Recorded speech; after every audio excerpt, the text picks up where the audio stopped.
धृतराष्ट्रोवाच धर्मक्षेत्रे कुरुक्षेत्रे समवेतायुयुत्सव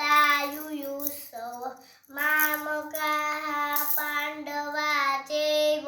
किम कुर्वत सञ्जय सञ्जय उवाच दृष्ट्वा तु पाण्डवानीकं व्यूढं दुर्योधनस्तदा आचार्यमुपसंगम्य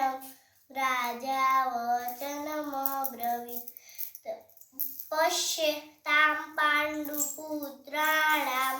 माचार्य महती च व्रूढां द्रुपदपुत्रेण तव शिष्येण धीमता अत्र सुरामहेश्वासा भीमार्जुनं समायुधि युयुधानो विराटस्य द्रुपदस्य